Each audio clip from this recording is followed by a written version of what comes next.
You're listening to the Winsight Podcast Network. Dollar Tree is eyeing significantly higher price points. Love's Travel Stops is adding a new feature, and Canada's government says more grocery competition is needed. Welcome to Retail Daily, your quick look at the top headlines from CSP Daily News and Winsight Grocery Business. I'm Heather Lally, Editor-in-Chief at WGB. And I'm Steve Holtz, Editor-in-Chief at CSP. Bumping prices up to $1.25 was just the beginning for Dollar Tree. The discounter is embarking on a major push to expand its price points, moving to $3, $4, and even $5 items as it sees tremendous opportunity in higher prices, especially in food and beverage.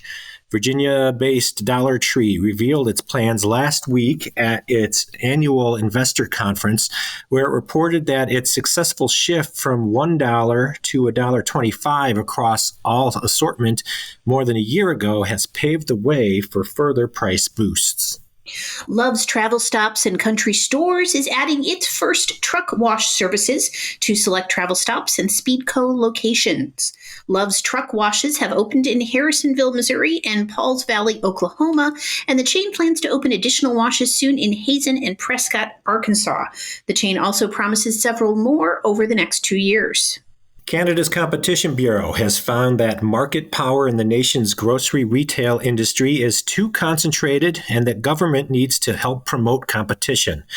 In an in-depth study, the agency said share is dominated by 5 retailers: Loblaw, Sobeys, Metro, Walmart, and Costco, while independent grocers faced an array of market challenges to launch stores, operate, and prosper.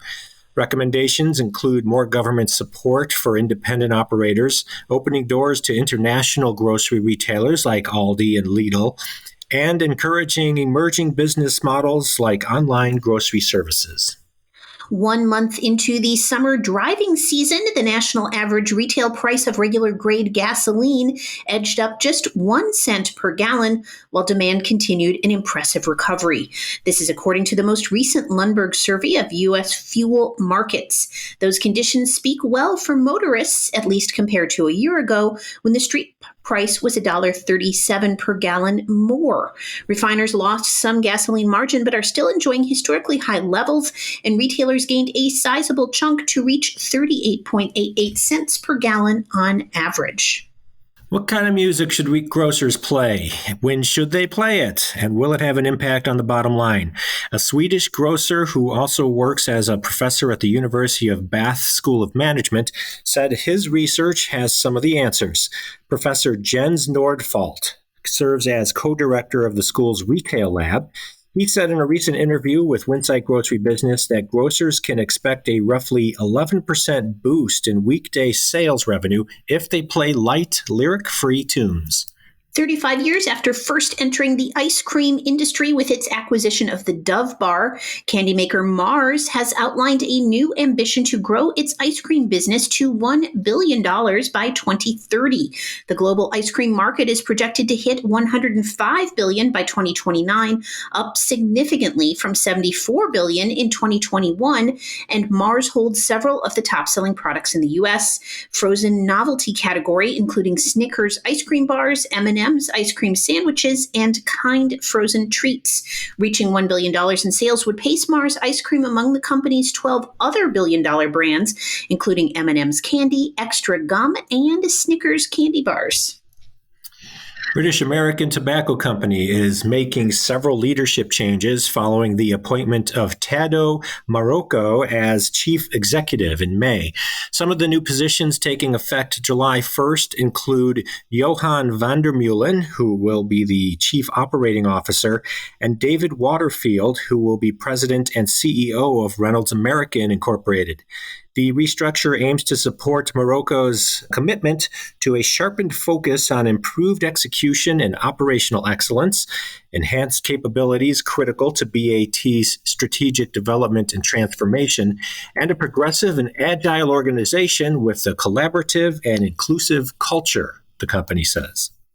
Tops Friendly Markets shoppers who use SNAP EBT can now apply those dollars to purchases through the flash food app Forage.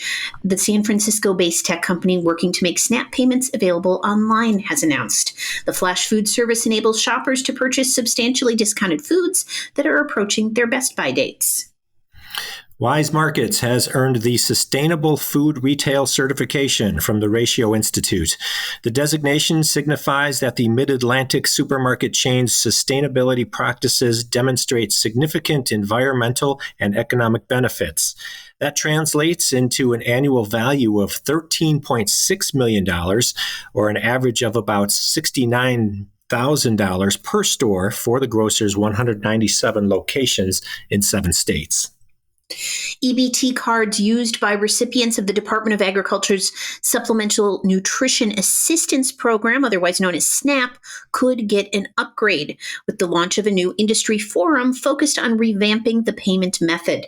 The Accredited Standards Committee X9 Inc., which develops standards that govern the cards, announced today that it is holding the SNAP EBT Card Modernization Forum to investigate best practices for updating the cards. Those interested in participating in the forum can learn more by visiting the X9 website. And if you could use a beer about now, mega convenience store retailer Wally's has teamed with Urban Chestnut Brewing Company in St. Louis on a new light lager. Wally's Light Lager comes in 6 and 24 packs of 12-ounce cans, each with 95 calories and 3.7 carbohydrates. The beer started selling today in Wally's Fenton, Missouri C-store and will be available starting June 30th in its Pontiac, Illinois store.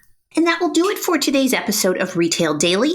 Subscribe on Apple Podcasts, Spotify, and more for your daily dose of retail news. For more on these stories, visit CSP Daily News or winsightgrocerybusiness.com. I'm Heather Lally. And I'm Steve Holtz. Have a great day.